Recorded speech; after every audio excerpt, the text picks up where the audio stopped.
We're live, okay. And got one person here watching, I think. Whoever you are, hello. Now, hopefully everything's working okay. Chris Hughes, hello, Chris. How are you, buddy? I was going to say it's just me and you, but a couple more people have jumped in. Can you hear me all right? And can you see me all right? Let's just make sure everything is okay on that end.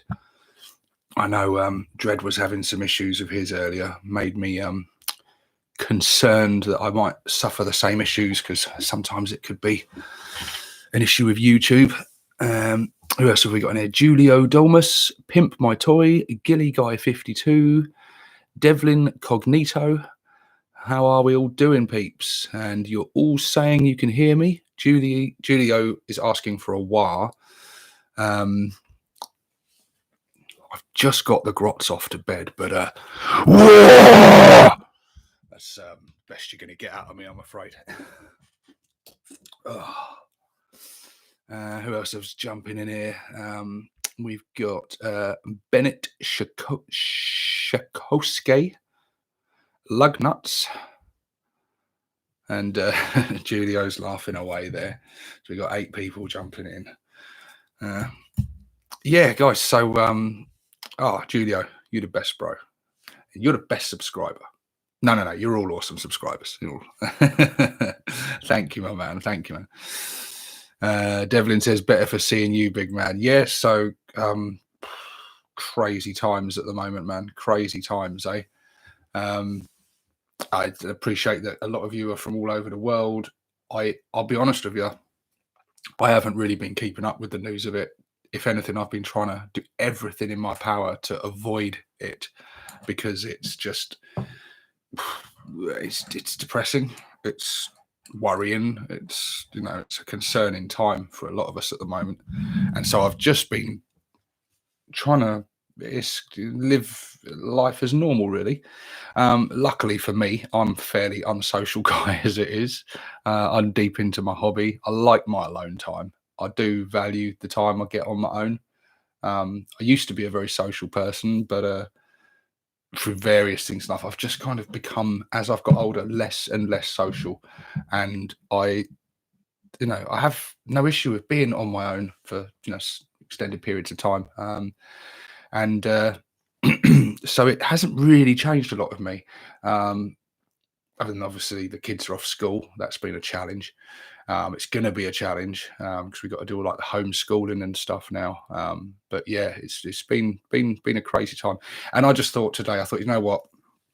I just going to stick an impromptu live video on just to get some content out there because I feel now more than ever it is important that people can sort of socialize and hang out digitally. Like, you imagine if this sort of thing had happened years ago, your only contact with people would be via the phone or a letter.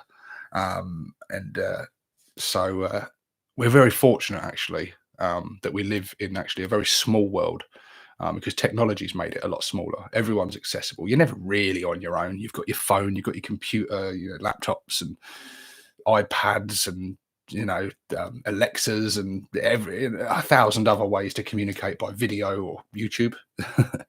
So we're lucky in that respect. Just quickly go over what's going on in the comments. Lots of hellos and evening, Steve-O from Zach Butler. Hello, Zach.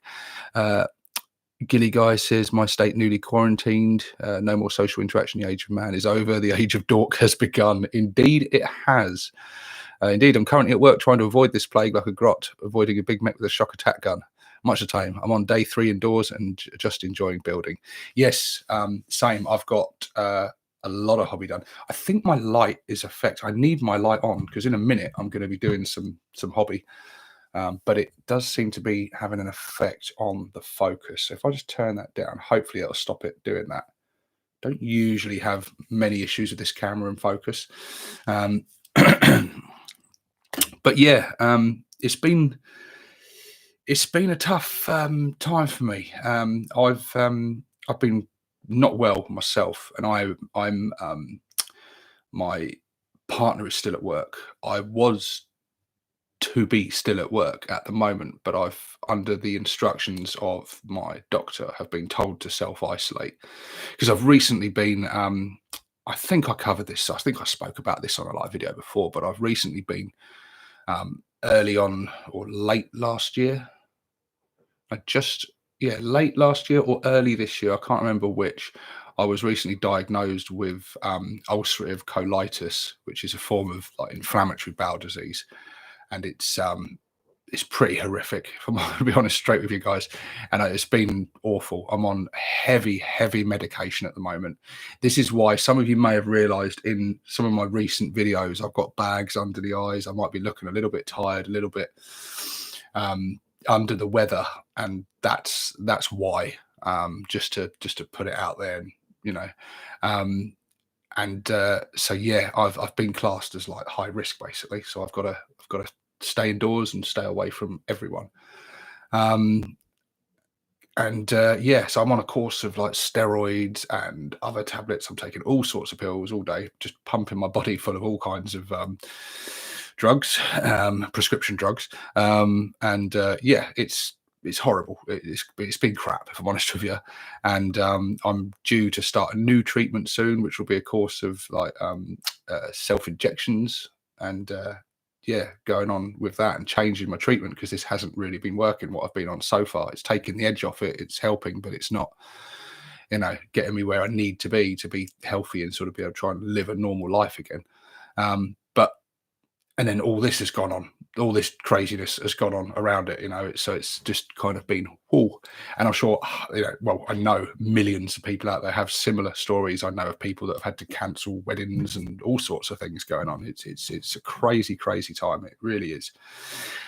And this is why it is so important that we could got things like this to escape into. And I think escapism is so important at this sort of time. Whether it be movies, games, books, comics, our amazing hobby. Things like this is fantastic because all the time you're doing this sort of stuff, you're not thinking about all that negativity. You're not thinking about the real world, which is what I kind of use it for a lot of the time anyway, just to escape the real world. But especially at the moment, it's so important. Just before I carry on waffling on, I will go over some of what you're saying.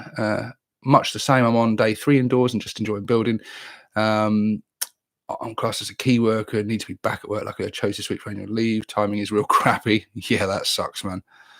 Greetings from locked up Croatia. Thankfully, your videos are helping retaining my sanity. Well, happy to help, buddy. And that's what I mean. That's why I thought it was important to do this tonight. I think everyone could use a bit of a laugh and a catch up and everything. CM War Games is here. We were supposed to have be doing a battle report on Tuesday, just gone. Obviously that couldn't go ahead, which was a shame, but it's not cancelled. It's just postponed until all the madness has stopped. And then me and good old Capitan Morgan are going to go at it, Orc versus Orc. So that'll be good fun. Something to look out for in the future on his channel, guys. So if you're not subscribed to CM War Games yet, subscribe to him now because you'll be seeing me on there very soon. Well, at some point. We don't know yet, but it'll happen.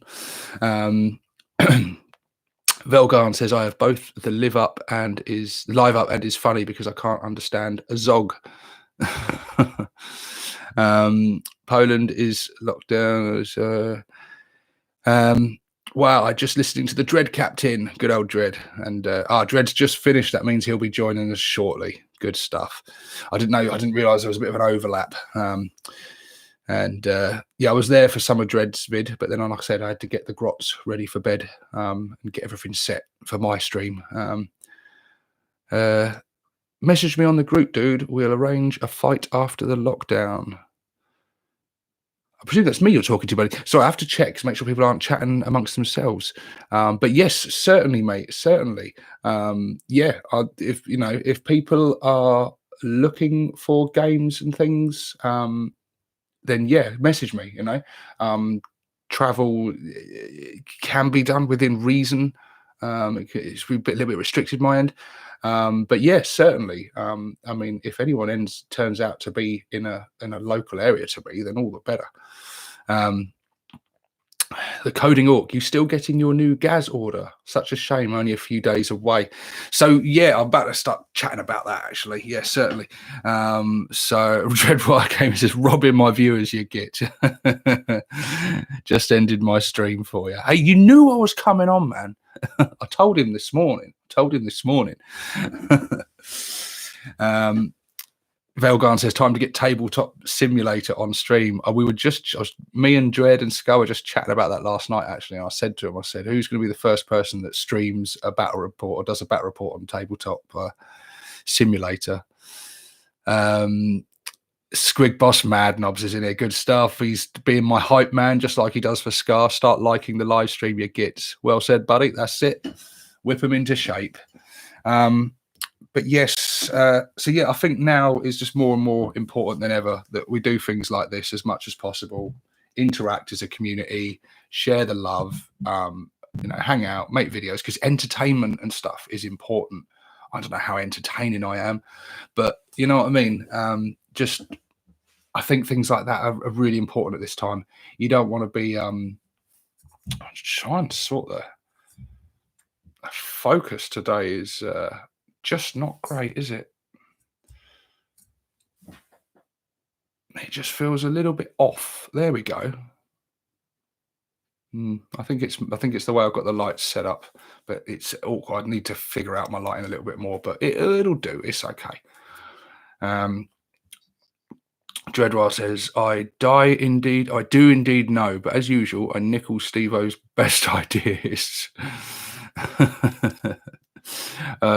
W Lagos, love, can I share my stick mob? You what? Can I share my stick mob? I presume you're saying stick bomb with your gits. Yes, I think so.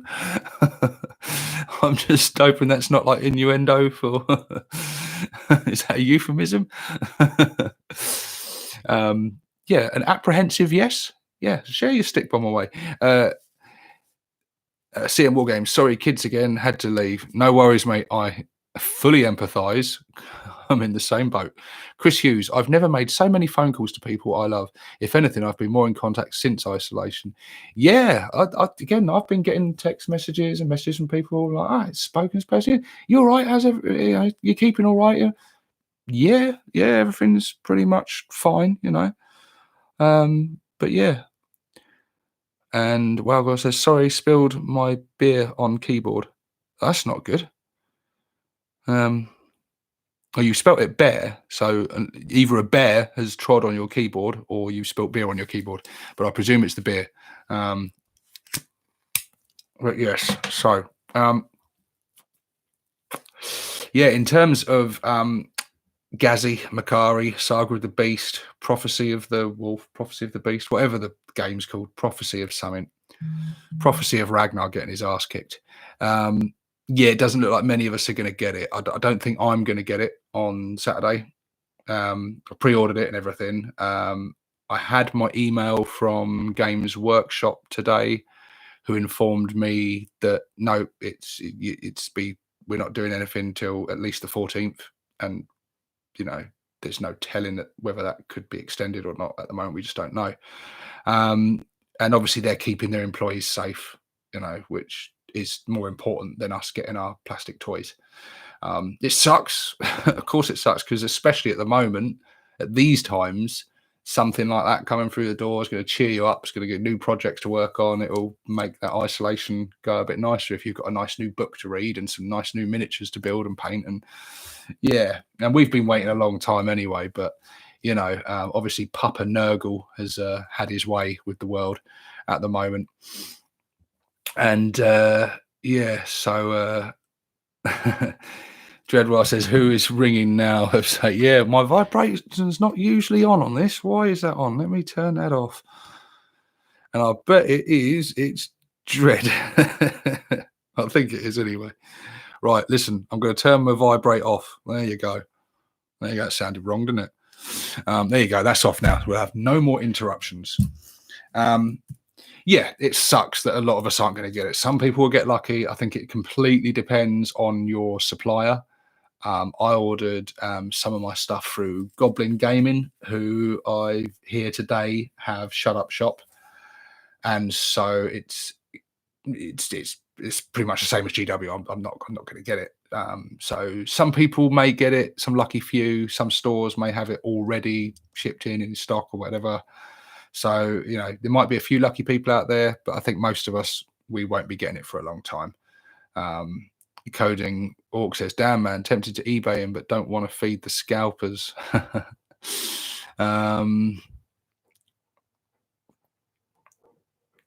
Navini says, "Don't use your vibrator during streams, man. You can get demonetized." My live streams always get demonetized because of this, and the language, and probably many other things besides. But to be honest with you, the live streams is more just, they're just for the fun of it, really. If I make any money off the live streams, it's a nice bonus.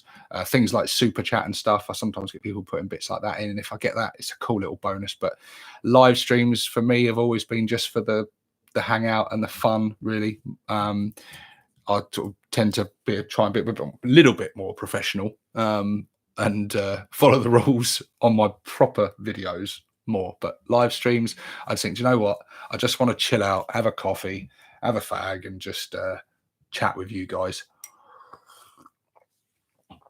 Dreadwell says it's the association to Dread and Dim that demonetizes him, really. No, don't worry, mate. I think I do enough of that work myself.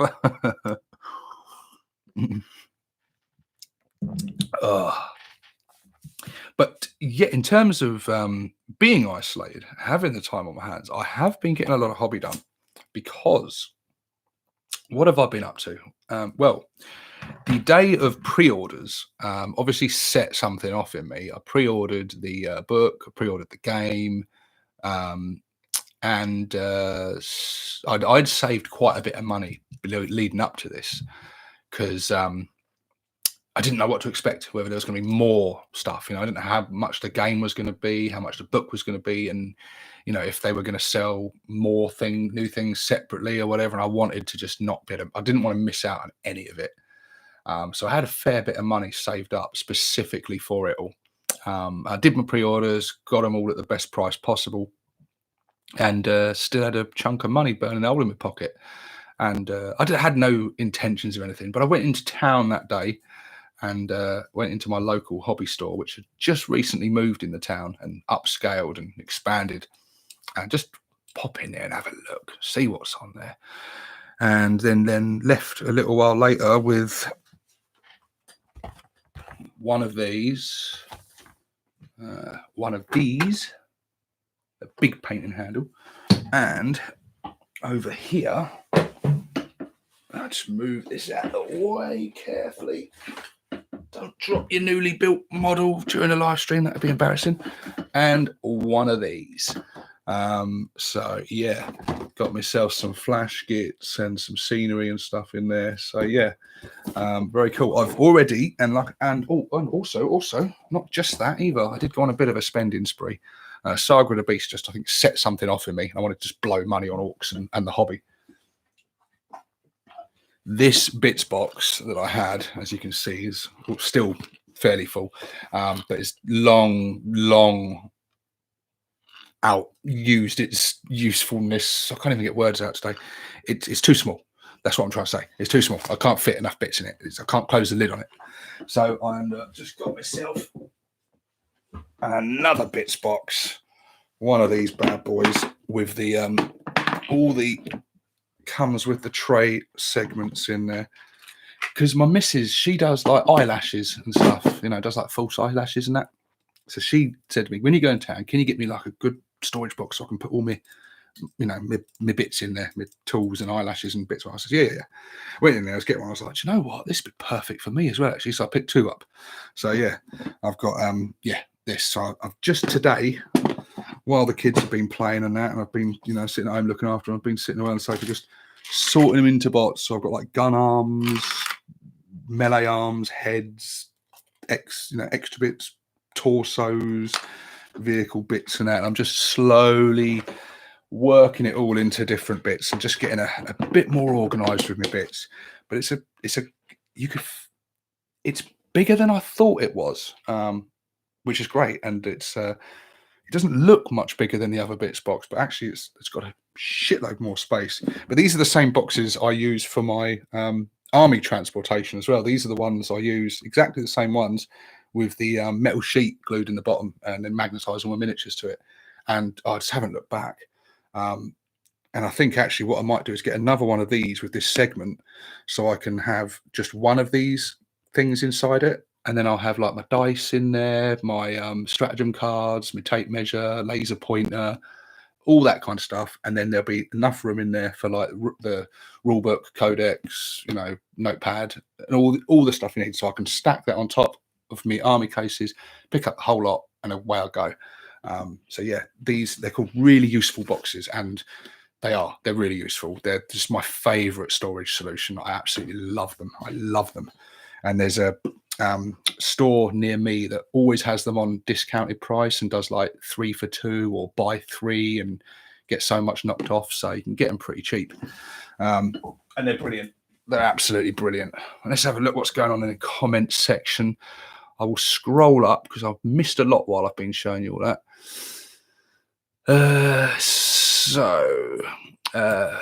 Bennett Chikosi says, how do you feel about the box set? Really, really excited. Really good. Just gutted that we're not getting it when we thought we were, but completely understandable. And I don't hold any ill feeling towards GW on that part. It's life, man. It's life. And there are some things more important than little plastic miniatures. The coding orc, damn man, tempted to eBay him, but don't want to. Oh yeah, I already read that bit. Let's see. Oh yeah, I already read all that. I'm going way back. I haven't missed. You haven't been chatting as much as I thought you had. Perhaps you should teach Steve-O how to grow some dreads. Yeah, out of my beard, maybe. That ain't gonna happen. Those days are over. Murray Providence is rip on tabletop say that Prophecy of the Wolf won't be delivered for the foreseeable future. No, it won't. It won't. I think, like I said, I think some people will get lucky because some retailers and things have got their hands on some before the lockdown took effect. So yeah. Gilly Guy says, if you are monetized, can you really call it a good vid? Well, yeah, you can. But yeah, I think I know what you're saying there. It does restrict you a bit. I mean, I'm monetized, but I don't put adverts in the middle of my videos. I've only ever done that once, and that was on a 3.5 hour video. And I thought, you know what? It's 3.5 hours long. I think they could let me off one advert in the middle. I put an ad at the beginning and an ad at the end. I don't put them in the middle. I detest it when I'm watching other YouTubers and it's got like, sometimes you watch like a 12-minute video and it's got 5 ad breaks in it. And you're like, seriously, like greedy much? Dreadwell says, so you spent all your end of the world money reordering plastic that won't turn up. Wife must be chuffed.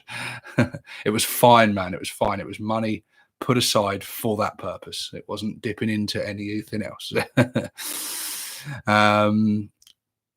Hair extensions will work. Yeah, still lots to talk about hair. Dreadwell, do you have a face mask and food? Nah, but I do have this beanstalk and an order number for some minis when the world resets. Hey, listen, we've got a lot of time on our hands. If I hadn't got, that was such a good purchase. If I hadn't gone into town and bought this, I would be, I've got a fair bit round, but yeah. So I've built my Death Killer War Trike. That's been keeping me busy most of yesterday and today. I say I've built it in sub-assembly. So I've finished the building process as far as I can go, but he's quite intricate. So currently he is like this. So the driver's not glued in, and neither's the boss, obviously. But yeah, so I've left the back wheels off.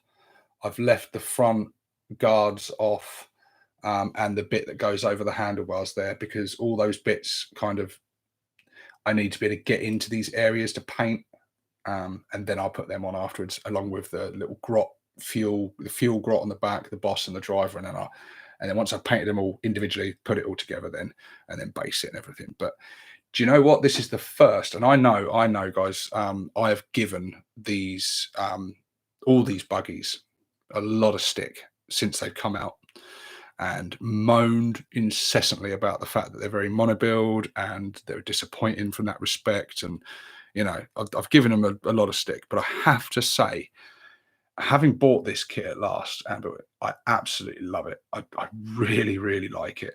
I also haven't put the heads on either, because I'll show you later on. I'll show you later on what I'm doing with the heads. But yeah, really impressed.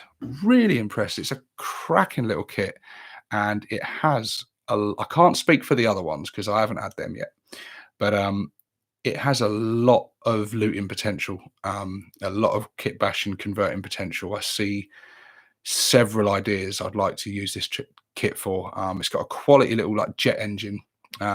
It's got some great wheels, good little engine-y parts and exhaust parts, and yeah, I've got a lot of ideas I want to do with that, and have some fun with that kit. So I do intend to get another one, not to build another one, but just to rob it of parts and use the parts for future conversions and kit bashes and stuff, because yeah, it looks cool. So what else have we got in the comment section? Velgarn says, since animals are reappearing due to people staying home, if Steve finishes food, it's time to get some hunting. You never did post those magnet sizes, says Poke Cactus. No, I didn't, buddy. I didn't, and I apologize for that. It's one of my many projects that's still on my to-do list.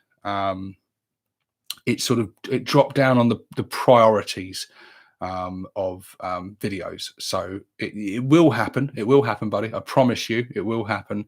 I won't promise you that it will be very, very soon, but it will happen. Okay.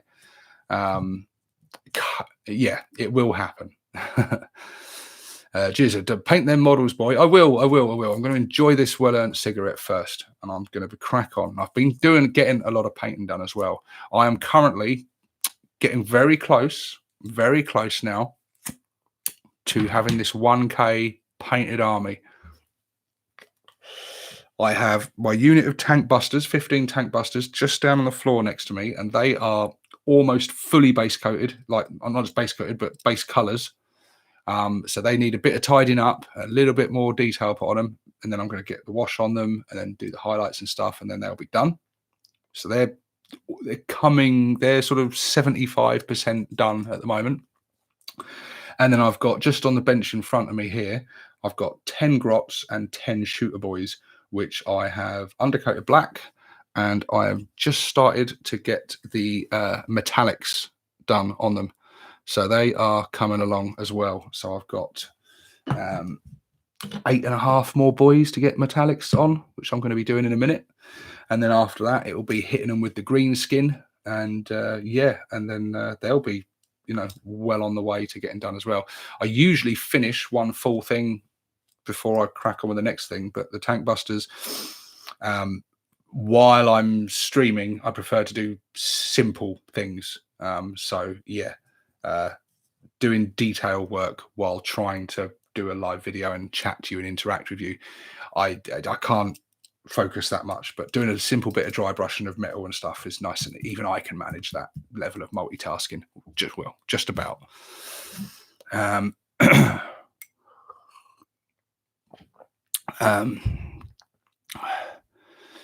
Chris Hughes, I'm decimating a Chaos Decimator, Def Dread or Mega Dread.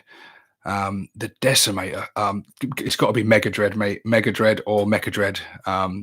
One of them's not around anymore, is it? I know they used to have a Mega Dread and a Mecha Dread. I think there's only rules now for one of them, but whichever one it is, do that, mate. It's too big for a Def Dread, isn't it? The Decimator. It's a big thing. So that sounds like a cool.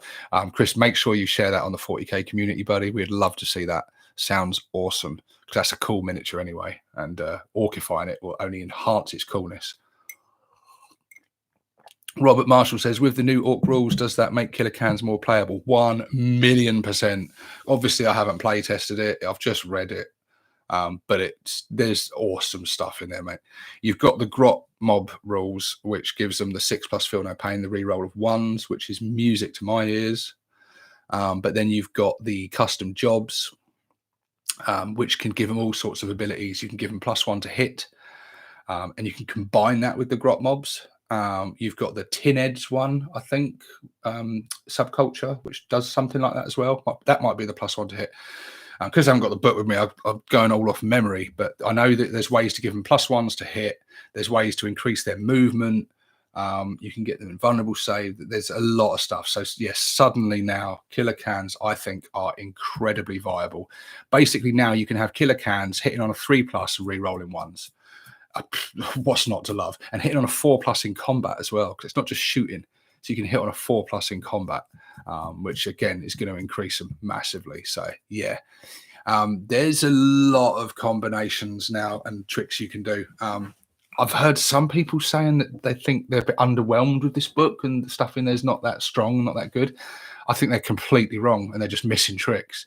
I think on the surface, the subcultures aren't as good as the clan cultures at a very basic level when you look at it in a very simplistic way.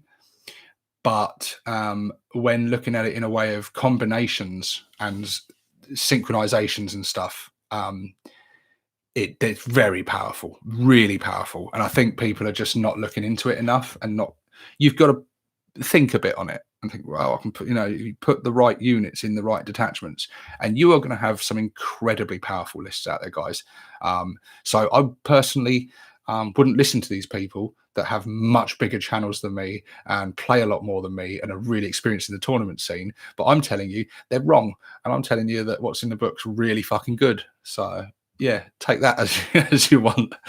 But yeah, and also the book wasn't written, I don't believe, primarily from a sort of a tournament competitive standpoint anyway.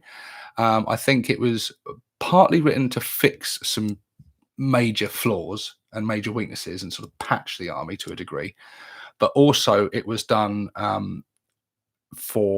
to encourage themed armies, to encourage fluffy armies, and to encourage people to get a bit creative with things and add a bit more flavor to the army. And that's awesome. And that should be applauded on GW's part. And from what I've seen of it so far, they've done a fantastic job on there. I can't really comment in terms of the sort of the lore and the story content and where that's going. I think that's less important to most people than the actual rules and the mechanics side of things. But it would be nice if there's some good stuff there as well. I'd like a few good stories to read into, and it adds a bit of fluff and characterfulness. That would be really good as well. But yeah, overall, what I've seen of it so far, I'm really happy with it. I think it looks great. Angus Goody, working on a Boomdacker Snazwagon that I've had sitting out for about a year and hating on it, too fiddly. Yeah, I've heard that actually. I think Scar said to me that it was a bit of a bitch of a one to put together. I think it was that one anyway. CM Wargames, thinking of getting just a starting and me and Nick playing just those against each other. Navini, I got really tempted to build Tusker Demon Killer for my army after reading up on him. Got any ideas on how big he should be? He should be about Gazzy size, after all, fighting at Khorne's place. Yeah, I think you could go pretty big with him. And I think you could, I don't know, you need to get some sort of cornate looking weaponry on him, have him dripping with blood or something. Yeah, you could get really, yeah, that could be a fun conversion. Robert Marshall, some custom jobs are neat, so even killer cans can get some interesting benefits. Yeah, the custom jobs, mech workshops now are just suddenly gone from shit to almost compulsory, I would say.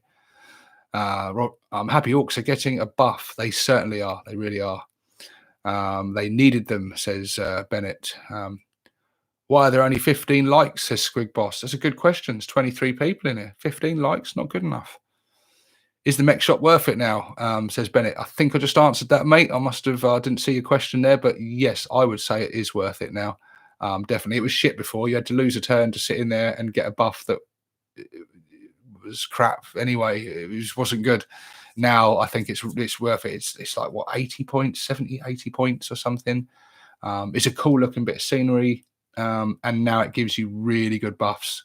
And just loads, I need to get one now because I don't have one. Building my Bernie boss right now to lead my pyromaniacs. Good stuff. CM Wargame says his first task is to get that 1K done. He must be close to that. I am, mate. I am getting very close to it now. I say close. I work at a very slow pace with my painting, but it is getting there, and I'm doing a little bit every night. I'm sticking to it. I'm getting there. I've still got that deadline to get it done for IDIC's next tournament, because I do not want to be the only one there with an unpainted army. So yeah, that's my deadline. I've been putting the pressure on myself. Now I've got a bit more time on my hands to get that done. I say I've got more time on my hands. I'm looking after the children all day, so I actually don't have much time. It's still just the evenings. And if anything, I'm more tired.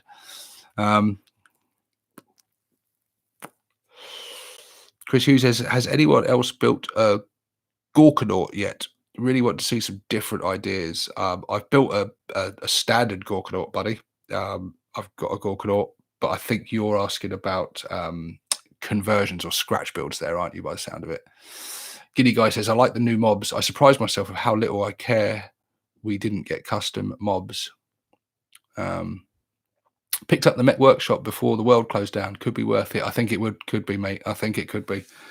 I've just been itching to get rules for my Mad Boys. So happy they did something for them. Yes, I see that. So they've got Mad Boys. You've got Tin Heads. Not Tin Heads. Is it Tin Heads? Tin Heads is Necrons. What do they call them again? But you've got Boom Boys, Grot Mobs. Yeah, you've got all sorts. Steve-O, is Tusker a goth? Good question. I don't remember. I don't remember. Do you know what? I don't know if I ever actually knew. It's a good question. Or what he was originally, anyway. I think he's. I don't know. I can't remember. If someone in the comments can help out there, I completely can't remember. I've read all about him as well, and I don't know if it was ever mentioned. Imagine Tusker winning enough, it starts to grow so much it starts to slap Scarbrand around while Khorne laughs at it. Khorne's having a great time there. That's just his entertainment, isn't it? Orcs and Khorne demons just going at it for eternity, being reborn and killing each other over and over again. It's awesome. And I think Khorne are probably getting frustrated by it, but the Orcs are just having a fucking whale of a time. CM Wargames says I was looking at Killsaw Meganobs. Yes, because you can get the buff to them now with the +1 damage, which is really good. So Killsaw's now getting a flat 3 damage, or Power Claws getting a D3 +1 damage. So you're getting 2 minimum. So Primaris Marines, watch out. Yeah, that's nice. That buffs Meganobs nicely. Devlin says, still not as fun as old school Mad Boys, stick bombing your war boss and his retinue, but something. Yeah. Old school, though, for all its fun, could go a little too crazy at times, in my opinion. I think sometimes, especially the older players, are guilty of looking back with rose-tinted glasses sometimes. And it's not taking anything away from older editions, because I played older editions and I loved them. But I think when you go back to Rogue Trader and 2nd edition, certainly, they were very much still developing the game there and developing the lore as well. And there's amazing stuff in there, lore-wise. There's amazing stuff, like game-wise. But I don't think it was the refined, perfect game that some people hark on about it as being sometimes in the old days. 40K has always had its issues and balance issues and flaws and things. It always has. Personally, I think it's in a really good place right now. Yeah. But yeah, certainly for the fun factor, there's no denying that. There was a lot of mad fun to be had back then. Tusker became a blood orc later, so I feel black and red would work well. Black and red would definitely work well. He would more red than black, I would say. But yeah, I would say almost you'd want him red, but not really painted, not that his armor and stuff is painted red, but that it's just covered in gore. You want him literally dripping with gore. And you'd want the heads of like cornate demons around his belt or on his trophy racks and stuff. You'd want like give him like the on like his boss pole or something, give him like the head of like a corn juggernaut or something. Give him like the killer claw and make it like the claw of like the fucking defiler or something. I don't know. Make it really fucking demonic and have Tusker stood on a mountain of skulls to appease the blood god and stuff. Like, I don't know, you could have some real fun with that. If GW made a Tusker demon killer model now, that'd be a license to print money, man. I think he'd give Gaz a run for his money in the popularity stakes, because if you're looking for a savage orc, you ain't going to get much more savage than that.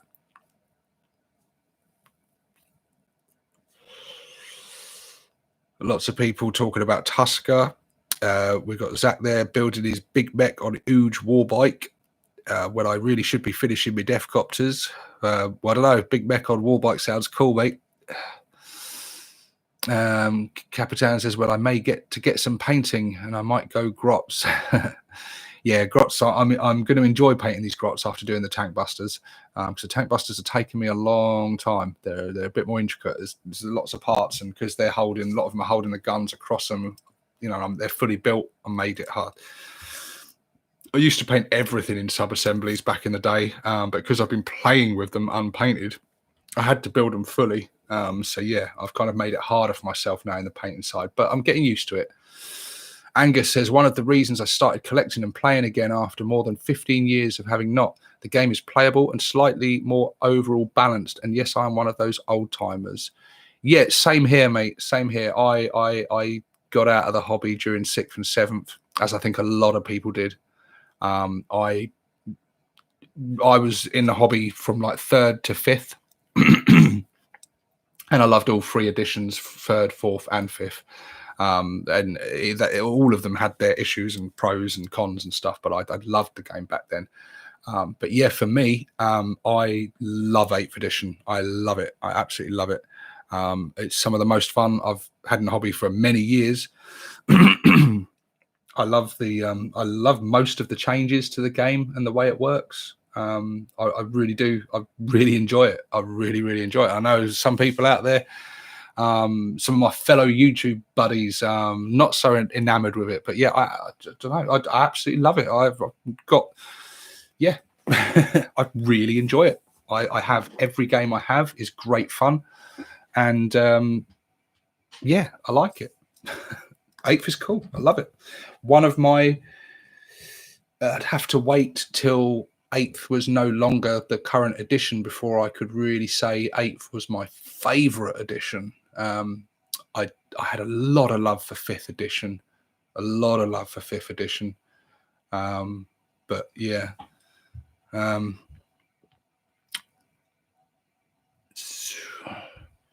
He has Corn keyword fan-made rules. I have seen those fan-made rules, yes. So I think he's he pretty much fights for Corn now, really. Getting some good ideas here for my future Tusker. I love these communities. Same here, man. These communities are great. I'm constantly with the 40k community, with the chats and stuff, always getting ideas from people. Constant flow of conversion ideas and possibilities, and just sharing those creative juices is brilliant for all of us. It's really, really good. It's a great time to be in the hobby. And I think Dread was just saying the other day, like lately, I think with the news of the Saga of the Beast stuff, it's really kind of felt like it's spurred the community on a bit. And I think current events have as well. But like I said, people are trying to escape the madness and get away from it all for a bit, and getting creative on the table, doing this while you're doing this. You're not worried about all that, and it's a healthy way to do it. And God knows it's much more healthy than watching too much of the news or seeing all the doom and gloom over Facebook. That's for damn sure. Brooke Potts, appreciate you consistently keeping up with the 40k orc community. We do our best, mate. We do our best. We always try and like everyone's posts they put on there and comment on as much as possible. We've got a small admin team on the group, and yeah, the group's growing at an exceptional rate at the moment. We're well heading on the way to 1,000 members, and it's brilliant. Every day I look on there. I've got 2 Facebook accounts. I've got my normal Facebook, and I've got my 6 Plus Stevo Facebook. And I can tell you now, I barely look at my normal Facebook. I barely even touch it. I've literally got a Facebook that has got nothing but wargaming buddies on it, subscribers and other YouTubers and things. So it's literally, I go on that Facebook and I'm just seeing people's conversions and creations and videos and stuff, and it's amazing. It's kept Facebook as a really positive thing for me. And like I say, my normal Facebook I barely touch because it's just people talking about the madness that's going on out there, and I just don't really want to hear about it much. Scare stories and stuff, and I just all right. Look, it's important to have the information. It's important to know what's going on. Obviously, it's important to follow the advice and everything that the government's putting out and everything. Of course, it is, and make sensible decisions. And if you've been told to isolate, do it, and all that. Of course, follow all the instructions. Get the information you need. But beyond that, it's unhealthy to delve into it too much, guys. It just make you worry. It'll just make you stressed. It'll make you uncertain. It'll make you worried, and worrying and stressing isn't going to change anything.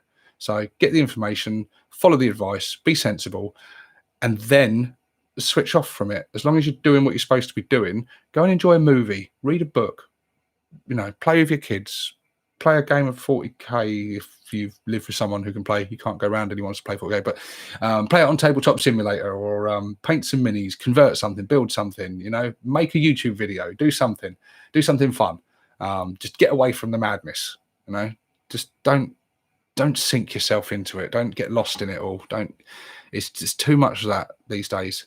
It's the information's, we get too much news these days, too much of this, and it bombards us, and it worries us, and it freaks us out, and it stresses us out, and that's not healthy, and that's not good. It's not good for your mental health. CM Wargame says, yeah, thinking of a unit of 10 with 50 odd attacks. My practice runs leaves me around 20 wounds going through. This is the mega knobs, I take it, buddy, with the +1 damage. Yeah, brutal, especially if you're fighting against like mechanized stuff with tanks and stuff, and you've got like the kill saws coming in. Yeah, they'll be brutal.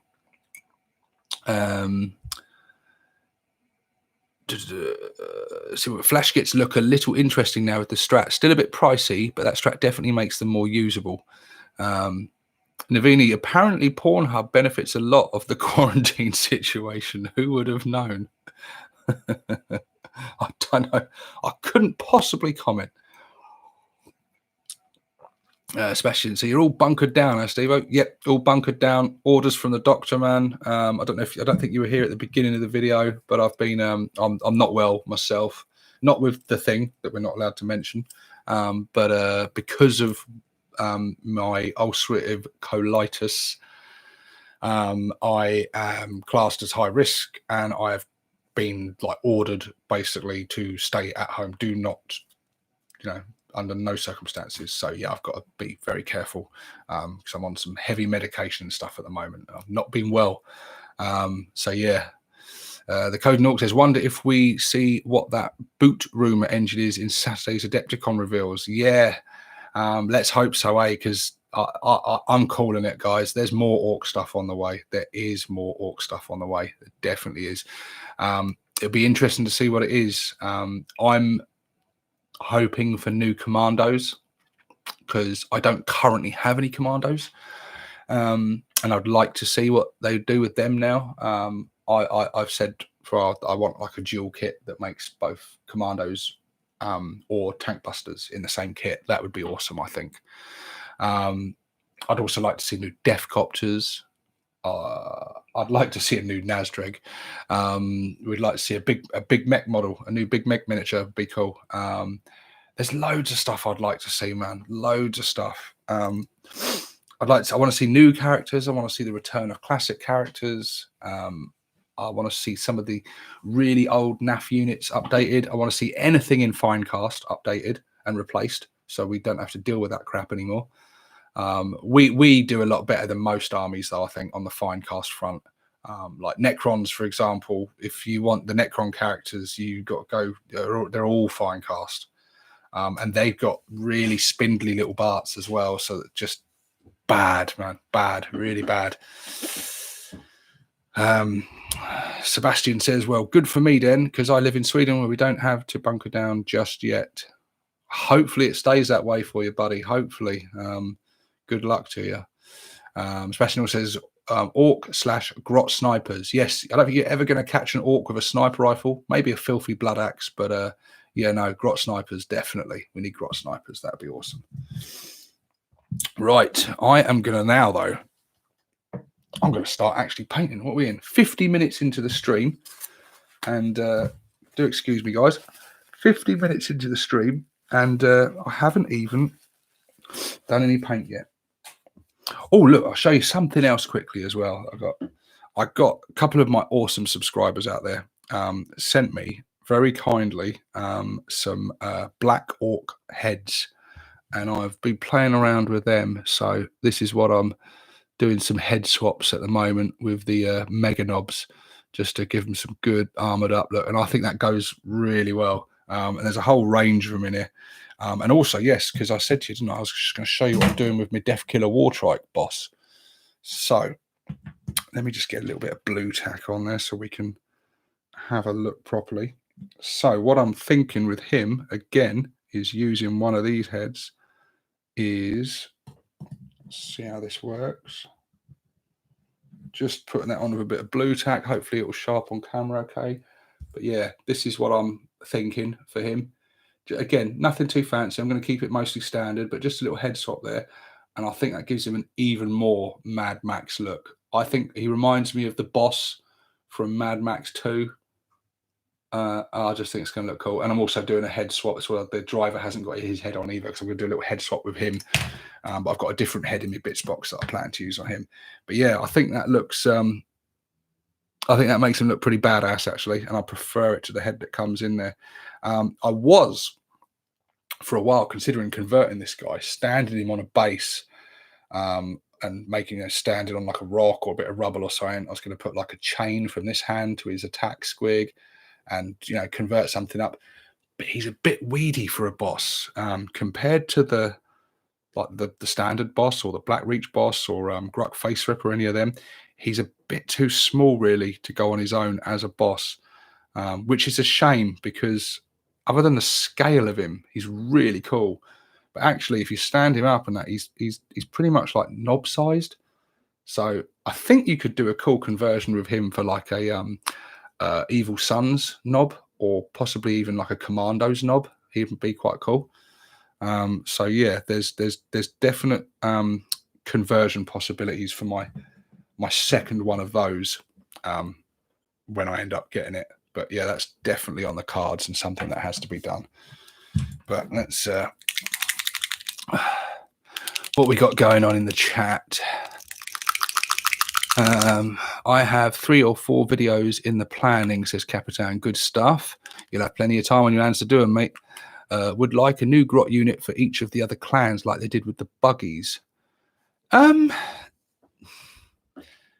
Yeah, I don't think you'll see it, but I would just be happy with a single new grot box, but just a bit more like the goblin sets from like Fantasy, where you've got a bit more. Everyone can have different arms and heads and stuff, rather than, you know, just a couple of them in the set being able to be changed a bit, because they have limited posability, some of them, and some of them are just a one piece, so you're very limited with what you can do with them. I do like them. They're awesome. I love the grot miniatures. GW do make great grot miniatures. But yeah, and I'd also like to have more. It'd be good if you got a box of grots and it came with like at least 20 grots in there, because you need a lot of grots, man. And I mean, the set's cool. It's a nice cheap set to get, like just like 10 grots and a runt herd and that. It's a cool little set. I do like it. But yeah, we just want, I think when you're looking at large numbers of grots, you want more variety in them, definitely. And then Vinny says that looks brutal, mate. I mean, you mean the heads? Yeah, Black Hawk heads, man. They're cool. There's like, I'll show you another one actually. I'll take this one off the Mega Knob here, because this was the one that I was going to use for my guy on there, but I think the horns stick down too far and would get in the way of the driver. Might try it in a minute actually, but let me just, my good old friend Blue Tack here, always handy. Yeah, there's another one, a slight different variety, but yeah, as you can see, so it's not zooming in, but you get the idea. I think it looks pretty cool, but let's try that on the Boss. Actually, I think I did try it actually, and I thought this the one that I've got in the moment. So currently, I've got thinking of going with that one. But let's see what this one looks like. Like I say, I think because where he's positioned and where the driver is, I think these tusks poking out the bottom will get in the way. I mean, it does look cool like that. It does look pretty badass, but actually, I think the first one looks better. But let me just see. It does fit actually, just. But if that driver turns a bit fast, he's going to get one of them tusks right in the eye, and that ain't going to be pretty. Well, I don't know actually. When I lean him back properly to where he goes, not that far though. We'll put that down now. This is the trouble with sub-assemblies. Jeez. Dropping and breaking everything on a live stream. There we go. Let's just move all that aside. We've pushed that as far as we're willing to go there. That is a warning to stop. But yes, so yeah, I've really cool that a couple of guys were kind enough to send me those heads, because I've been looking for them for ages on eBay, man. I know there's loads of them out there, but trying to find people just selling them on their own, or at a decent price or whatever, really hard. And then so I asked around, and people were like, yeah, I've got a few knocking about, I'll grab a few and send them to you. And it's really cool of them, really nice. So those two guys know who they are. I've already spoken to them personally, but thank you very much, guys.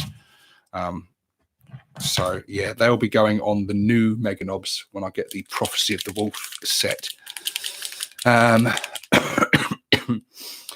Well, really need more orcs to paint now. I've only got 4 copters left. Sad. Wow. Come around and paint some of mine, mate. I've got fuckloads to paint, which is why it doesn't hurt me too much that I'm not getting. It's actually a kind of a blessing in disguise if I don't get this Prophecy of the Wolf set, because it means it won't distract me from the deadline and projects that I've got on the go at the moment.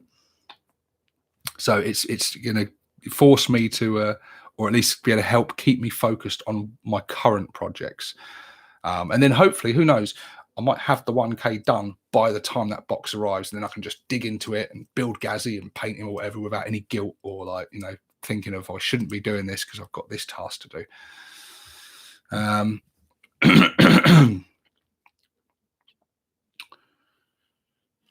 CM Morgan is thinking of an original as a Warboss conversion. Yes, I still haven't made my Warboss yet. I've made I've done a Warboss who, for my army, he's been a bit of a kit bash job, but he is my second in charge. My proper Warboss I haven't built yet. I've been looking on eBay today actually for parts to build and convert my Warboss. I kind of know what I want. I know what I want in my head for him, for my proper Bad Moon Warboss, but I need to get all the parts together.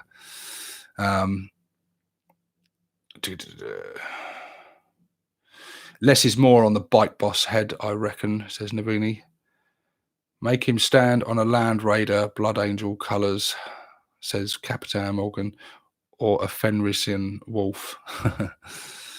Brack the Warboss has a channel who just started today, I believe. Made his first video, just a little intro video, I believe, just sort of fishing for some ideas and stuff about what he can do with the channel. But guys, please support him. Brack the Warboss there. Throw him a subscription and support him. He's very new to the YouTubing thing, but I this is one of the reasons I've got into this, was to encourage other people to do the same and create content.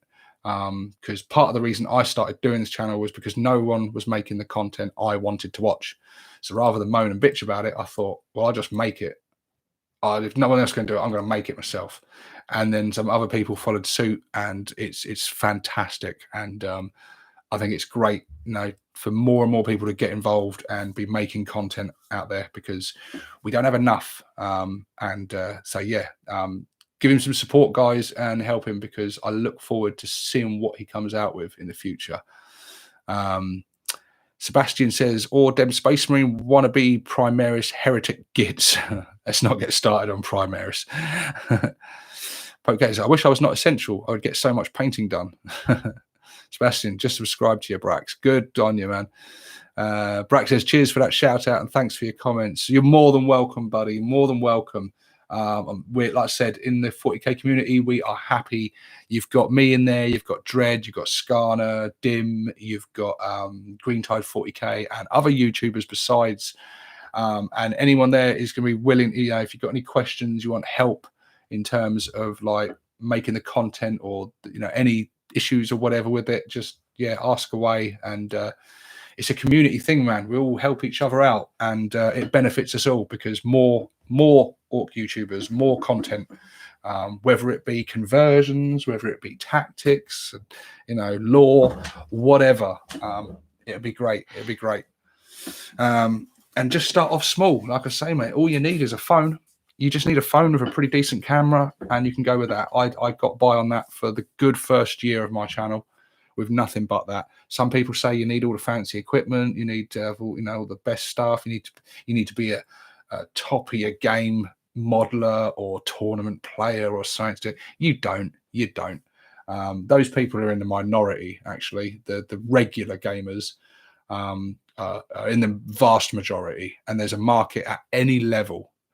There really is. So I think some people can be really intimidated by the YouTube thing, sometimes by other YouTubers, some like the elitist crowd, and you just got to fuck that shit off.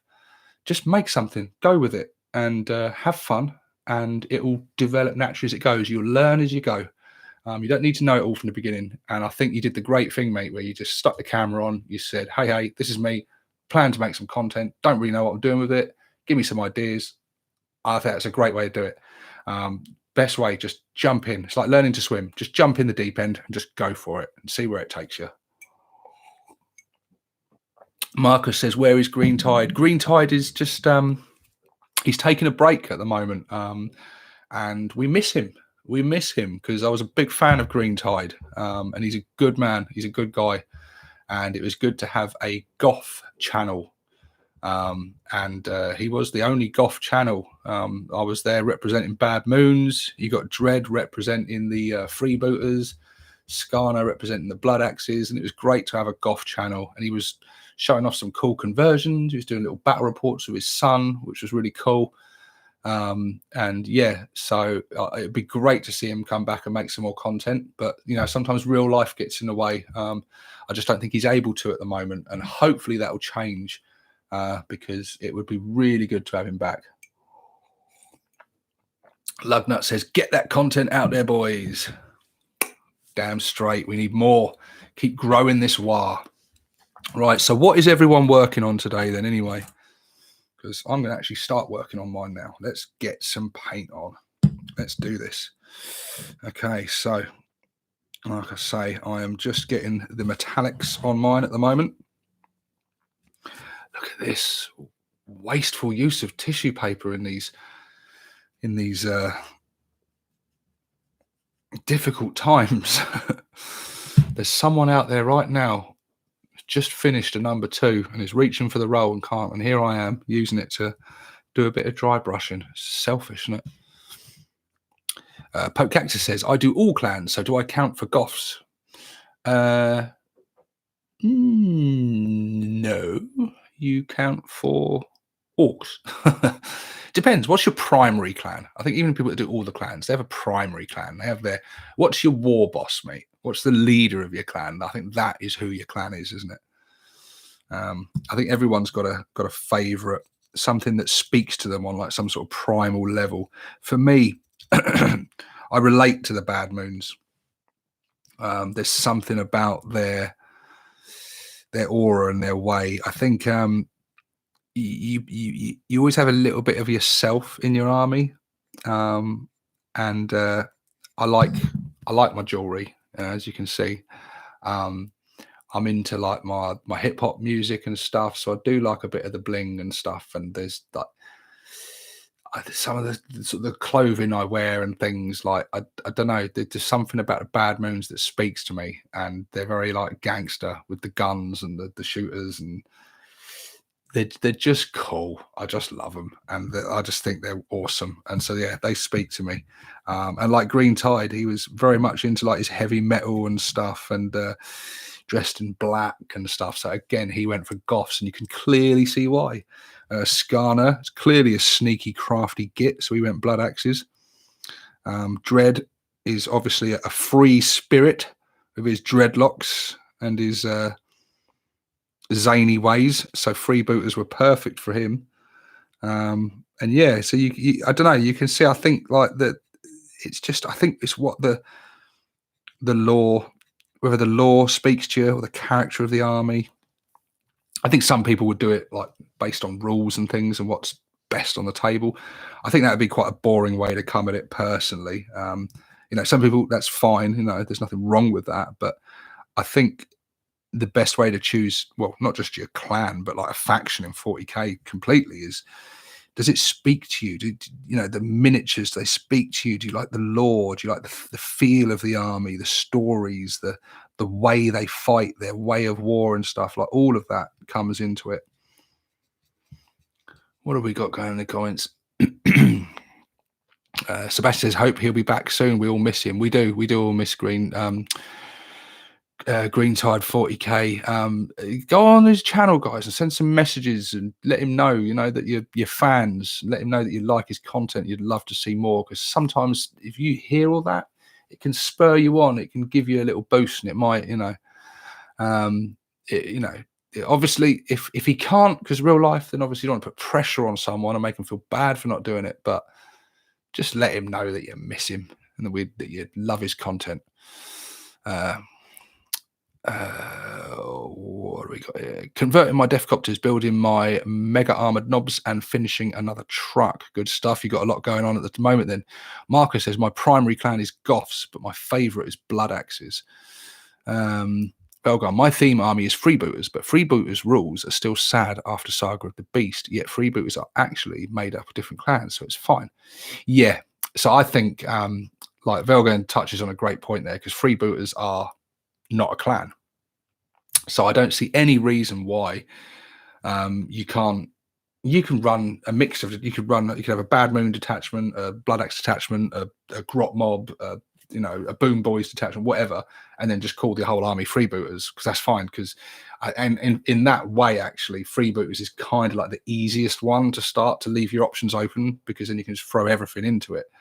But most orc armies are like that anyway. That you don't often in the lore really get pure clan armies. You do get them, but they do mix and absorb other clans, and yeah, because it's, I think a lot of people don't always realize there's a difference between tribes and clans.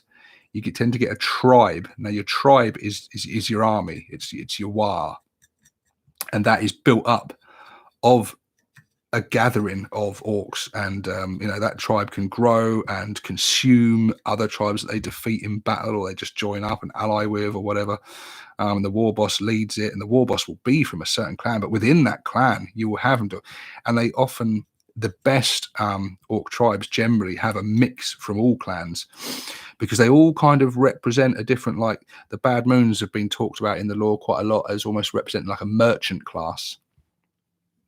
They bring the money into the clan, because they grow more teeth, and they do a lot of trading and selling and swapping and buying, and so that brings in that sort of that trade and that kind of thing into it. You've got the Death Skulls, which love looting and stuff. Now, Death Skulls get in a lot of trouble because they love to steal and loot from other orcs.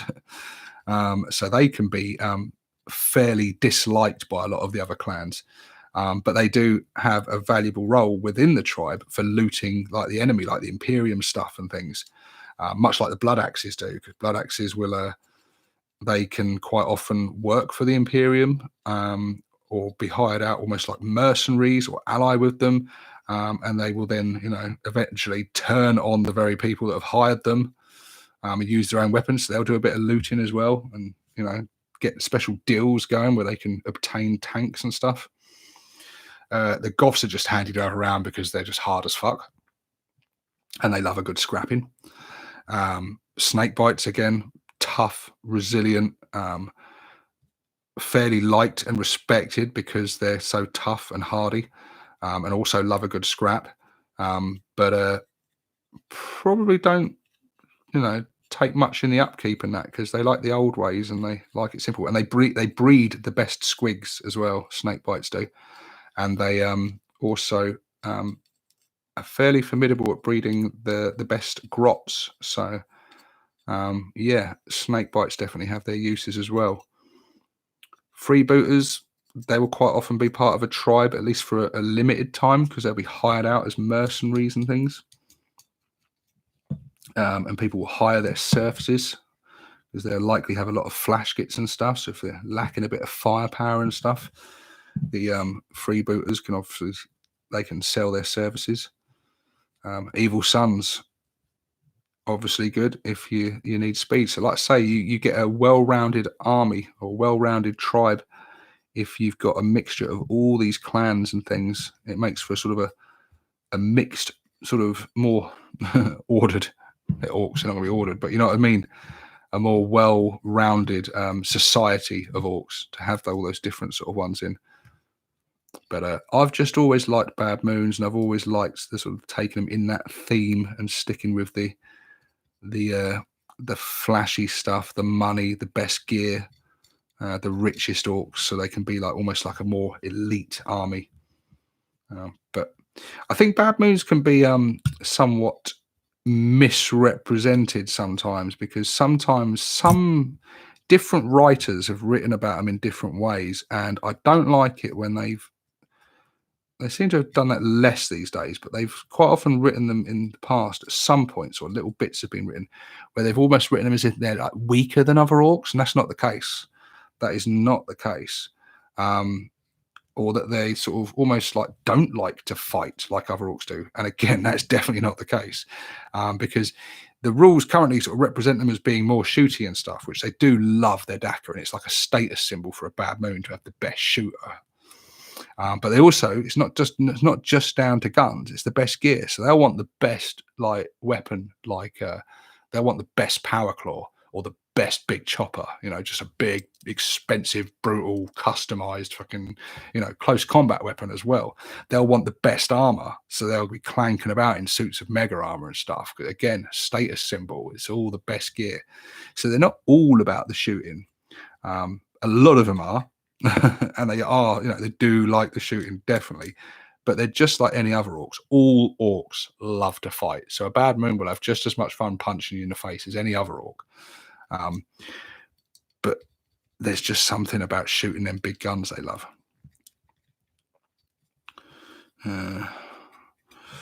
Okay, I'm just trying to make sure I'm getting all the metallics done on here, because I don't want to miss bits and have to come back in later.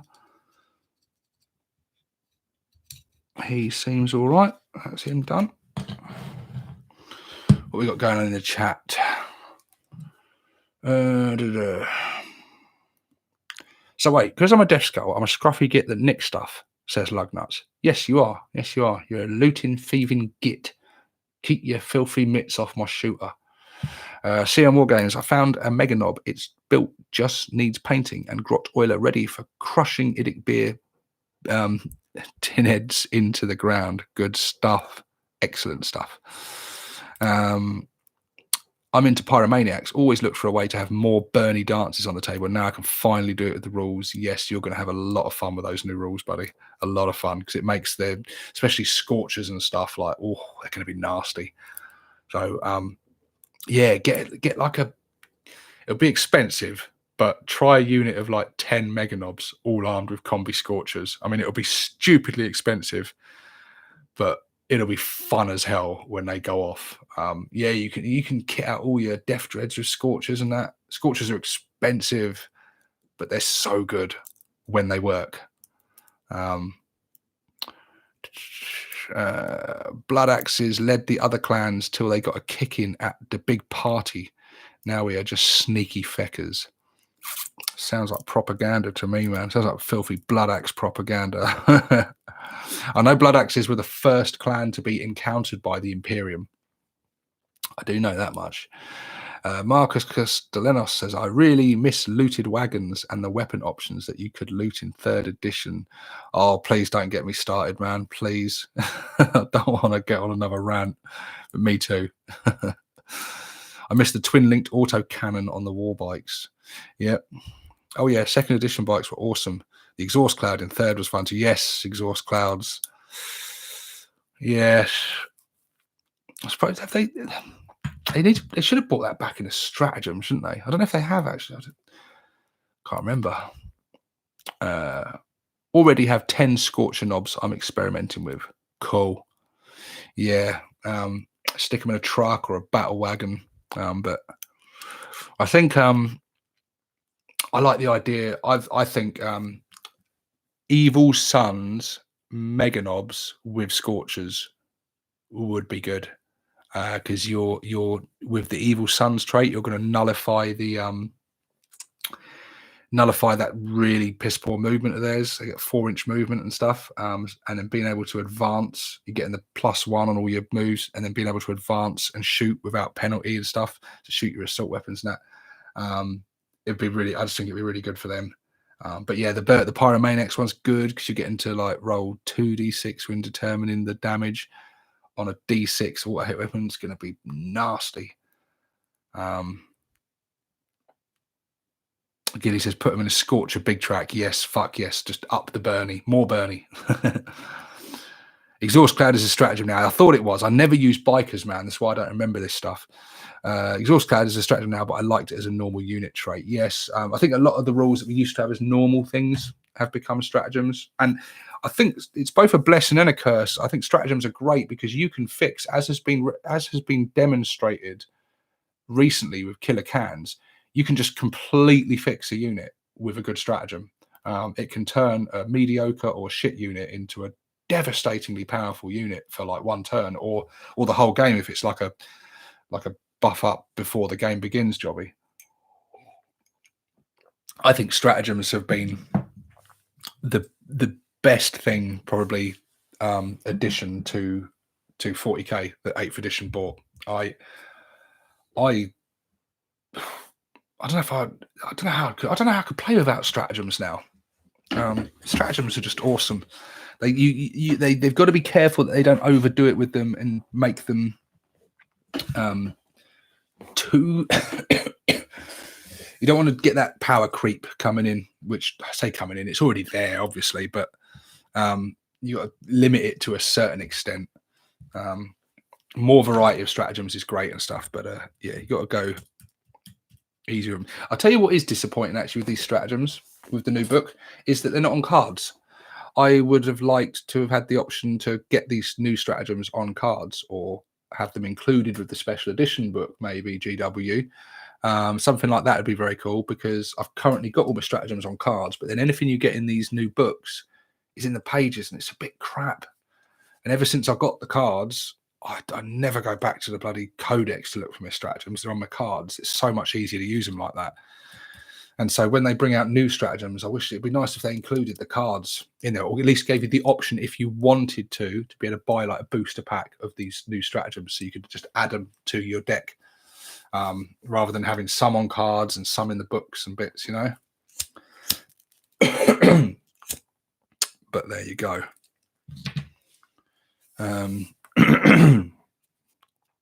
Garrick Field says, love strats, man. So much fun. Damn right.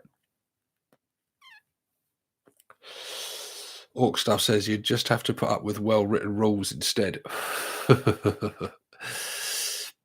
Sounds like Dim Reaper. um, I think the rules are well written, man. You know, there's flaws with them. There's flaws, but there's been flaws with any of the things. You know, it's I don't know. I don't have the issues that a lot of people have with them. I enjoy the game for what it is, and I like it for what it is. Mark says postcards. No, you can fuck off. You watch the last fucking stream. Fucking postcards, get fucked. Yeah, well, don't you get them on cards if you order from GW Direct? No, what you get from them is data cards of Gaz and Makari on like sort of quite nice looking data cards. But yeah.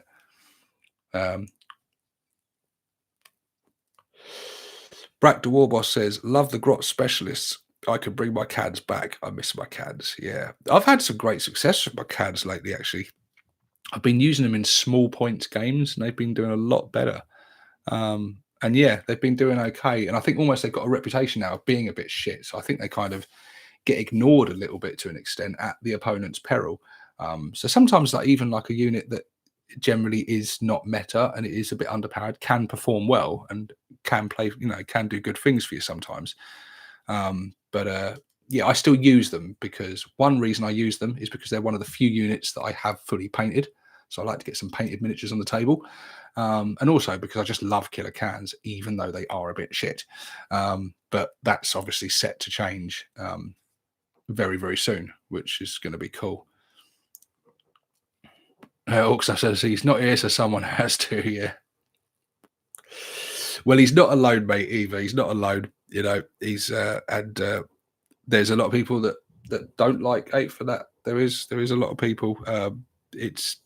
And I don't think you're ever going to make an edition that everyone likes of the game because, you know, if they were to revert now back to some of the older rules and the things from other things, you know, people that really enjoy 8 now would bemoan it and wouldn't like it. You know, it's it's yeah. Like I said, do you know what? I slate 6th and 7th edition, but I've had games of them and I still had fun. But I didn't like the direction the game went in at that time. I think 6th and 7th was really the darkest days for GW. It really was. And for many reasons, they were making really strange management decisions. And they the game was like power creep at that point was ridiculous. I absolutely detested formations with a passion. They were terrible. They were incredibly restrictive, killed all creativity, and were just like, oh, if you take this, this, and this, it gives you this stupidly powerful buff that you don't pay any points for. And some people loved it. Like, oh, it's great, you know. And I was like, this is just crap. I don't want to be restricted at what I can choose to not have a shit army. And yeah, I hated them. I hated them. I thought they were garbage. I thought they were the worst addition to the game. Formations, couldn't stand them at all. Yeah, don't like that. I much prefer now the detachments and things. I do sometimes miss the old force org chart. I did like the old days of like your 1 HQ, your 2 troops minimum, and then you could have the bits, and then you had to fill that out before you'd like double up on it again. You do get, I think some people do try and abuse that now, and they make a lot of people will try and avoid take any troops or like weak units and things, and it's a mix. Sometimes I don't mind that if it's to make like a themed fluffy army and do something fun with your army. But people do take it in the direction of just like meta gaming, which is a bit more of the norm these days, and it's not really my scene. I kind of fall somewhere in the middle. I like a combination of effective on the tabletop, but also themed, and sort of, you know, I try and make my army effective and win, but I try and keep it in a sort of themed direction and have that represented and take it in a set, you know, but different strokes for different folks. Poke says, I don't care. I don't like strats because it becomes a game of how hard you can abuse detachments to get rules you should just have, like biker clouds. Prismatic barons. His stratagems are so much better than formations. Well, there's definitely no argument there. I think even people that don't like the stratagems have to agree to that. They're better than formations. Formations are awful. Garrick says, agreed, Stevo. The rules aren't perfect, but it's far better than previous editions. I think we've done well out of this PA. Gutted it's delayed. We got tons of options now. Yeah, definitely. I think there's a lot more creativity and a lot more rewards there for people theming armies and stuff now. Like, say, if you're Pyromaniac Orcs or, you know, Dread Mobs and things, Grot armies, they could have done more with that, a lot more, but it's a step in the right direction. It's a baby step in the right direction. Says, you finished your trike yet, boss man? Yes, I showed him off earlier, but he is sub-assembly. So I say he's finished. He's not really finished, but I've built everything to the point where I can build it. But he is ready for some undercoating and some painting. Right, let's get this big shooter boy, get some paint on him. What does everyone think of big shooters? Do you use them in your mobs? I know some people say they're not worth it. I've always get good results out of my big shooters, and my shooter boys mobs, they never leave home without the maximum amount of big shooters are allowed. If I'm running a squad of 10, they'll always have one. If I'm running a squad of 30, they'll always have 3. I never put special weapons in my slugger boys mobs. I just keep them basic because they don't want to be standing around shooting. They want to be getting into the action and fighting. But my shooter boys mobs certainly always have the big shooters. One reason is because I love the big shooters. They look cool as fuck.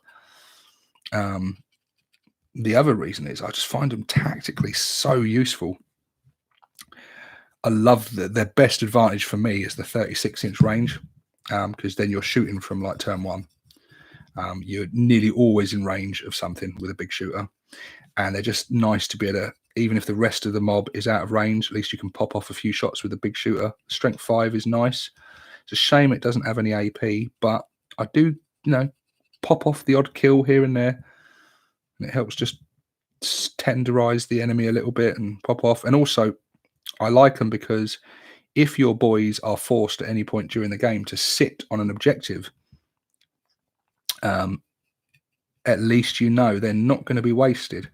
Because sometimes, especially with melee units, say during the game you've got a mob of slugger boys and they're the only mob in range of an objective, so they're sitting on the objective and you have to stay on it to claim that victory point because it's vital for you winning the game. But there's all these juicy targets out there you want to go and fight and you can't, and you're out of range with your pistols. Then you kind of feel like you're wasting them, and it sucks. But with shooter boys, with big shooters in there, you don't have that worry, because even if they're a long way off, sitting on a back objective or way out of the action, at least they can still do something from there and pop off a few shots and contribute towards the killing. What's everyone saying on there? Brack says big mobs no, small mobs yes, especially in trucks. Yep. Yo, Steve-O, big shooters for thug life, more dice beam, more daka. Yep, that's my way of thinking, but I'm a bad moon, so but there could always be a moment when a stratagem you didn't consider to use will be useful in a crucial moment. That's back on the stratagems thing. Garrett feels that technically rockets in boys squads should be useless, but my rocket lad always scores 2 hits. Yeah, I get the similar result from my Nick Beer painted up for me my mech. Not a big mech, just a regular mech with a custom Mega Blaster. And I said to him that I sent him to Nick, offered to paint a mini for me. And I said, I'll send you my mech. I said, he's my lucky mech. So he's earned himself a paint job. I said, because every time he gets one shot with this, risky weapon that gets hot, and he just always hits with it. And he's always hitting on a 5+ whatever. And he just always hits with that one shot and, does some damage. And so he painted him up, and he said on his video for it that he's like a lucky mech, and he still is to this day. He's still just that.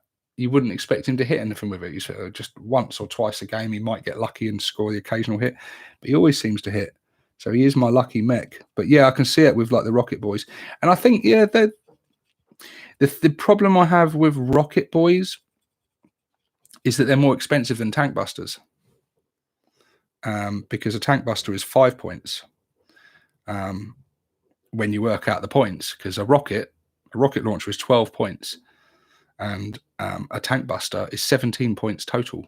So you are only paying 5 points for the tank buster, whereas you're paying 7 points for an Ork boy. So you're paying 2 extra points for a boy with a rocket launcher, and you're not getting the re-rolls against vehicles that a tank buster gets. So hence why I don't have any rocket boys in my boys mobs. If I've got any rocket boys, they're going to be tank busters to benefit from those special rules and be cheaper. So it makes it for me very difficult to justify putting any rocket boys. I mean, obviously, if you've got a load of tank busters and you've still got some more boys with rockets, then yeah, fuck it, stick them in your boys mobs. I do though I kit out a lot of my mega knobs with combi rockets, primarily because they're bad moons, so I get to reroll those ones, so it makes them a little bit more accurate than your average Ork, and I get good results from them as well. And I like to have my mega knobs as like a multi-purpose thing. They've got the shooter part for infantry, they've got the rockets for heavier targets, they've got, they're just a kind of I try and make my mega knobs my like elite kind of can do anything unit. They can do some nice shooting, they can do some nice combat, they can withstand the punishment, they can take on any type of target you throw at them. That's kind of the role I see my mega knobs going. There's a job that needs doing out there, the mega knobs can give it a good go. They're up to any task. I like mega knobs. Mega knobs rock. This is Garrick says, lol, busters are cheaper. I agree, but I haven't painted my busters yet. Brack the Warboss says, my Warboss has the combi rocket. He always hits with it. Helps he gets the lucky reroll. Yes, Death Skulls rerolls, man. Oh, I played as Death Skulls for the first time in my last game, and wow, they are powerful. So powerful. And I think people say that, oh, Bad Moons are the most powerful clan on the table. I know some people think that, and they are very good, and they've got some like the showing off stratagem, for example, is fucking awesome. But Bad Moons are very they're kind of like a one-trick pony. They're kind of one and done sort of thing. Whereas Death Skulls, they've just got buffs across the board. You've got the invulnerable saves. You've got the re-rolls on, like, people say, oh, it's only one re-roll, it's only one dice. But it's one dice in shooting, it's one dice in combat, and it's one dice on damage. That's the key one. Re-rolling that damage. Custom mega blasters in the hands of Death Skulls are beautiful. Re-rolling that d6 damage just makes it so reliable. Yeah, Death Skulls rock. They really do. If I think for me, the most powerful clans on the table currently are Death Skulls, probably closely followed by Evil Suns, and then Bad Moons, I would say. That's only going by my limited experience of playing those other clans. I mean, I'm still going to stick to Bad Moons because I love Bad Moons, and they're very strong as well. But that is my opinion. I found Evil Suns Shooter Boys really good. Being able to advance and shoot with no penalty is magic. It makes the threat range of your Orks so much better. And just adding that one to the charge. Oh, yeah, Evil Suns are good. It's tough, man. I think Goff's got a bit of the rough end of the stick, and Snake Bites as well. I haven't tried Blood Axes yet, but I do intend to try them very soon, because they've got some really nice. They're not as, I think their strats and buffs and things don't jump out on the page at being like uber powerful. But I think if used wisely, Blood Axes can be a very strong faction. They've got some lovely abilities. And they're more of a thinking man's clan, I think. They'll be a bit more subtle with your tactics with blood axes, and be a bit more sneaky, a crafty git. Prismatic Baron says, hobby thought, now that Big Mech with KFF is back, but without weapon options, should I chop the rocket arm off mine, or just make a new KFF mech from bits?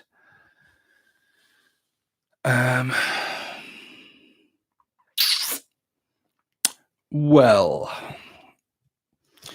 you can still use, I guess it depends what you're doing. Are you playing friendly games and stuff? Because then you can still use the Legends one with the options.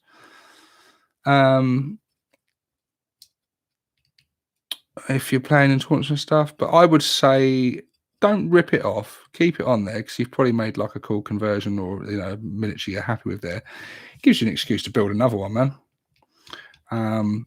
It completely depends on what you're doing, really. Who the people are you're playing with, whether they're sticklers for like WYSIWYG or whatever.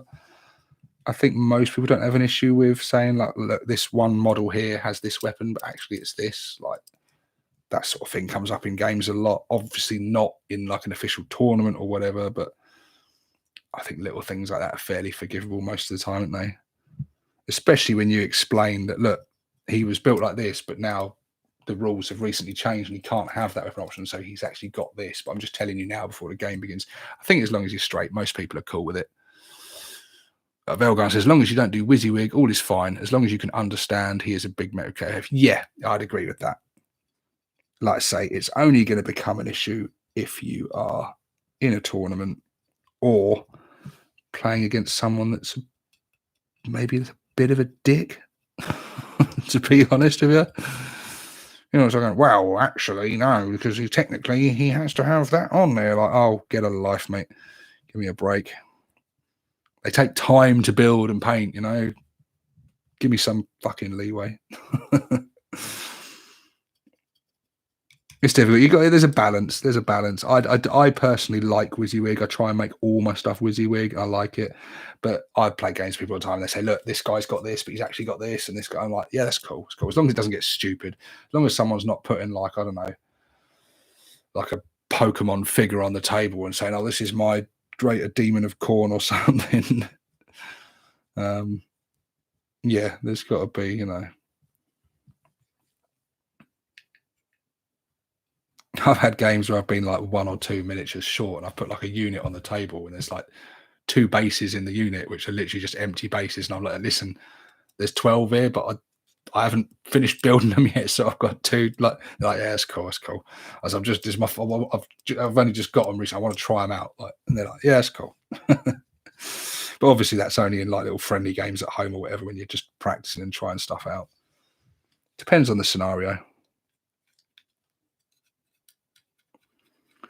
There are limits. You've got to be sensible with it. And just don't be a dick. Really, I think generally, if people are coming at it from a good place or whatever, most things are. You can come to a good agreement on stuff and just be straight up about it.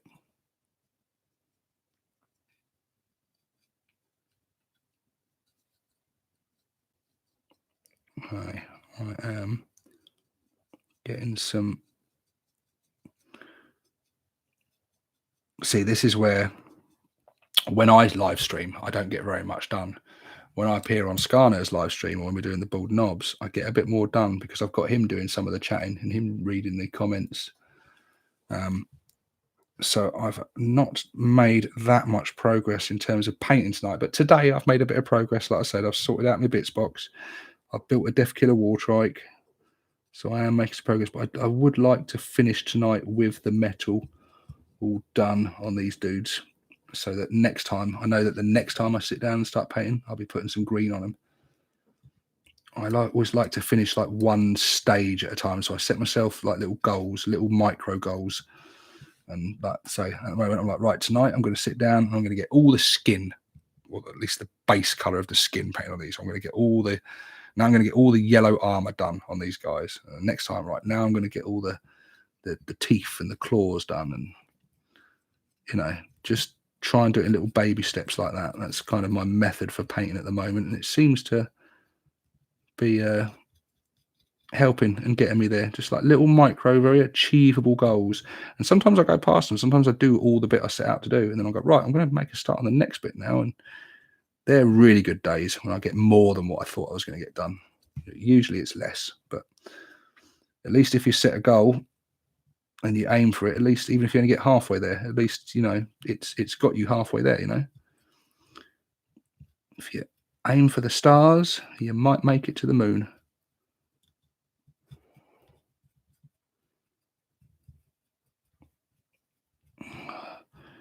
And this big shooter guy, he's got a lot of quite a lot of metal on him. This is the dude I'm doing at the moment. One of my big shooters. Can we get him up on the screen? Have I got anything to hold behind it? Not really. Don't know if this will work. I'll use the old Def-Killer Waterite box. That's not going to work at all, is it? Let's go back a bit. Yeah. Oh, he kind of went on then a bit. Oh, yeah, there he is. I don't think that really came up very well, but you get the idea.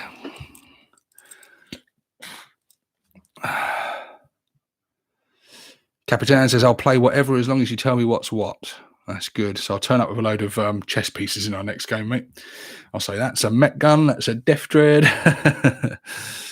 Can we expect an army showcase? As soon as the 1K is done, that's to be the first video I do. As soon as it's done, I'm going to do an army showcase of the painted stuff, my 1K list. And then I will jump it in like 500 points at a time. So then next after that, I'm going to get some more bits done and do a 1500 and then up to 2000. So eventually I'm going to get to that 2000 point. But yes. So you will get an army showcase. And what I would do is I will get my fully painted 1K army on my fully painted scenery board and actually show you the full thing I'll be working for. So you can silence some of the critics at last, and I can start doing bat reps, and I can start getting things going. And then it'll be it'll be plain sailing after that, because it'll be just adding a little bit to it at a time. I'll take the pressure off myself a bit. I'll try and maintain the painting that I've been doing, but ease up on the self pressure I've been putting on myself, and just be able to, go back to building a bit and converting a bit. But and I think then I'll be able to make a bit more content then as well, because actually doing this painting has slowed my content creation down a little bit. But that is because my YouTubing of the hobby was stopping me doing the hobby to a degree, at least the painting side of it. But I've been trying to address that and fix that, and it's been mostly working lately. So I just need to just keep this momentum going, and then I'm starting to see the results of the stuff I'm doing. It's inspiring me to keep going, and feel proud at the end of it. Have something to show for it.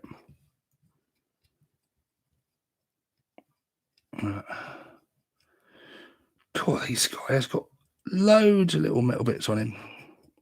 Because I'm sort of dry brushing the metal, I try and make sure I don't miss any now, because I don't really want to have to come into it once I've painted other bits. I mean, I will just touch up any bits I've missed, but just trying not to. So I prefer to go messy at this stage with the dry brushing, and then I can paint over it all and touch up little bits and the other bits afterwards. So it doesn't matter if I get the metal on the hands and on the skin and on the bits of armor, because I'm going to paint over those anyway. Because it's dry brushing, it will still leave like the recesses of those bits black, which I like for that painting. So I like leaving a little bit of black in some of the recesses and that to help with the shadowing and stuff. That's my technique anyway. Yeah, you try building 300 plus models and make sure each of them is WYSIWYG. Well, I do try to be fair. And I think actually, yeah, I generally do go full WYSIWYG actually. The only issues I've had in terms of WYSIWYG is just with some options that have changed. So I've kitted stuff out, like my mech, for example. He only has the custom Mega Blast option in the index, or Legends, or both, which is annoying. They took that option away from him. But yeah, I still, in friendly games, use him with the custom Mega Blaster. And most people are totally cool with that. They do love taking options away from us, don't they? And doing them like annoying little things. So, like even with this, like I say, so you're saying like the Big Mech KFF, he can't have the rocket option now. They give us something back. They can't help themselves, can they? They got to fuck with it a little bit for no benefit to anyone. It literally doesn't benefit anyone. Someone actually had to put the effort in to do that. Someone went in and deliberately goes, well, they don't take that option out. Why? Why did you do that? You've made extra work for yourself, and all you've done is fuck people off for no reason whatsoever. It's not you weren't trying to balance it. You weren't trying to do anything good. It didn't do any of that. I don't think many people took the rocket option anyway, but that's not a reason to take the option away from the people that do. You just can't help yourselves, GW, can you? You've got to just fuck it up a little bit. It's like making a really nice meal and then just leaving a hair on it or something. Just tarnish it somehow. What have we else got going on in the chat here? I want to see Battle at the Camp. Old school, baby. Slaps dead rat on table. This counts as my squig off, says Gilly Guy. Marcus says 3 war bosses fighting. And after 4K, you'll start on the Battle Fortress, says Castman. Yes, Castman. I'm looking at it right now, buddy. I'm looking at it right now, Castman. Yes. Who knows if we're in lockdown long enough? I may even start it. I've got as far as the prepping and washing of it, so it's all nice and clean now. All the mold release is off, of which there was lots, man. Oh, they really like to coat that stuff back in the day. So it's all cleaned. I've got some parts that are sort of slightly warped and that I've got to repair. Not repair, but like heat and bend back into shape. And then, yeah, start the very long, slow process of cleaning all those parts up. Something I could do at the moment, actually, with all this time in my hands, like sit in front of the telly just with the box of the parts and another box and just go through them, cleaning them all up, getting all those mold lines and stuff off and the flash. I could do that, actually, because that's going to be a big job in itself. And like I say, that's the sort of thing you can just sort of sit there in front of the telly or whatever and just chip away at it without even thinking about it too much. Because I think once that bit's done, the building of it will go ahead quite quickly, because that'll be more like enjoyable. The cleanup part is the worst part. Removing mold lines is kind of the suckiest part of the whole building process. But yeah, that is very much going to be the centerpiece of my complete army when it's done. Still smiling just looking at it, thinking of what could be. Awesome thing. Get my my boss riding that thing into battle, pleased as punch, standing atop it. Best orc vehicle ever, in my humble opinion.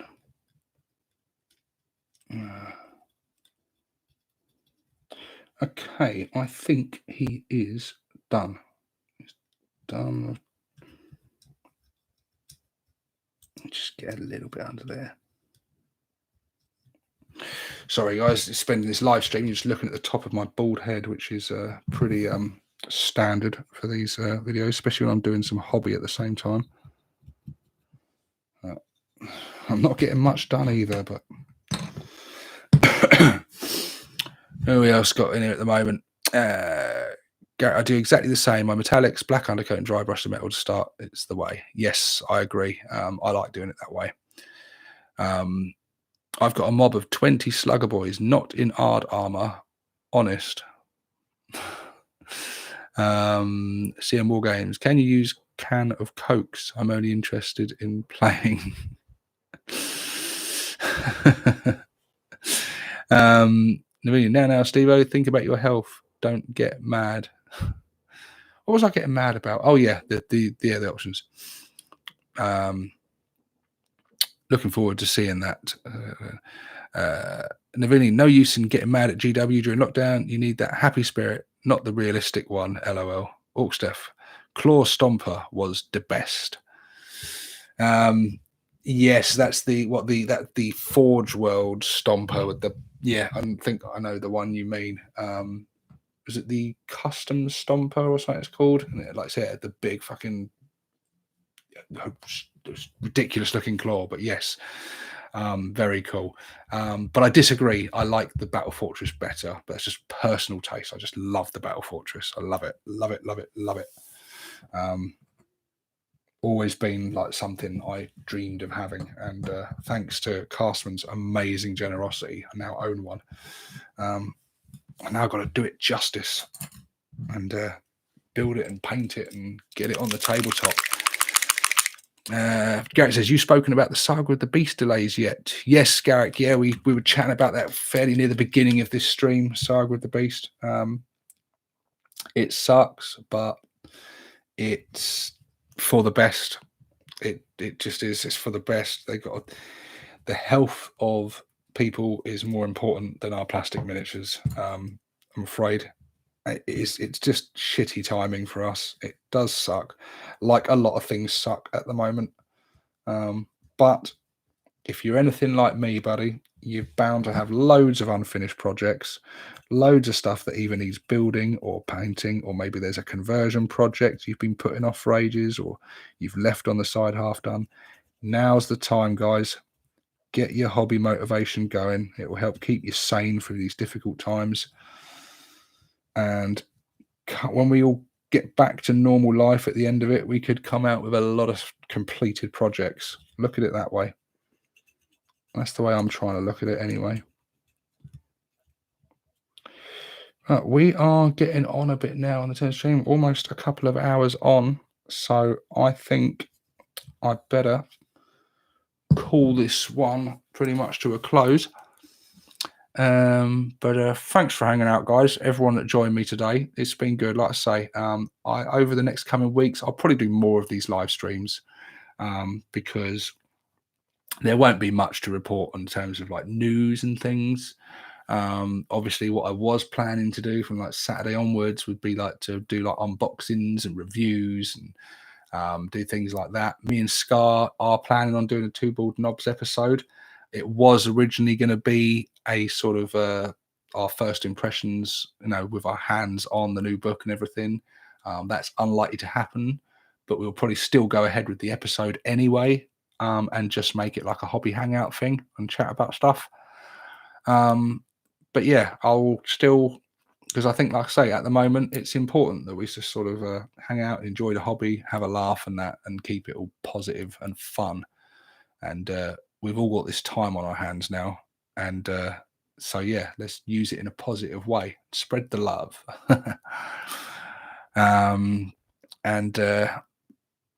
I'll quickly answer that question. Lugnet says, tank hammer, yay or nay? I say personally, nay, I don't use them. But if you want some fun, then fuck yes, because it's going to be so fun swinging a hammer and killing yourself and taking some things out with it. There's not much more orky than that. I think, yeah, fuck it, go for it. And if you're running them as goth tank busters, definitely tank hammers, because you still get those exploding sixes. So you could dish out a fuckload of mortal wounds with those. So there is some combos out there. Look into the different ways you can use them and with what clans and stuff. But yeah. Giddy guy says, stay safe, my dude. Navini says, get some proper sleep now, mate. Thank you, Navini, mate. I will try. The medication I'm on at the moment is not giving me the best night's sleeps. But thank you, mate. I appreciate that. Orc stuff. Nah, it's my Warhound killed Gobsmasher's rock and roller and lobbed it at DJ's crawler, missed and took out his Plaz hammer instead. I get you, buddy. I get you. Garrick Field says, someone on Facebook may or may not have released a drop box of pics from the Saga book. Cool. Brack the War Boss. Well, that was fun way to ease into the day. Better get and do some work now. Okay, buddy. Well, thanks for joining me, mate, and enjoy the work. Yes, Capitan says the wife's watching 50 Shades again, so out of here. Oh, I pity you, man. I pity you. That film is shit. John Morgan, what? No painting? Yeah, I've been painting. Doing a bit. Not much, if I'm honest. I've been chatting too much. I think that's probably what will bring the stream to an end. So then I'll finish these. I'll get the rest done in a lot quicker when I'm not chatting to you guys. If I watch someone else's YouTube video now, I'll get a lot done because I can have that playing and I'll focus. But guys, thank you very much. Please stay safe at the moment during these times. Follow the rules and restrictions of whatever's happening in your country and your area. Just make sensible decisions, protect yourselves, protect your family. But don't drive yourselves mad with it all. Don't consume all the doom and gloom of it. Stay in, stay safe, and then get down to some hobby and have some fun. All right. Stay safe, guys. 6+ Stevo signing out.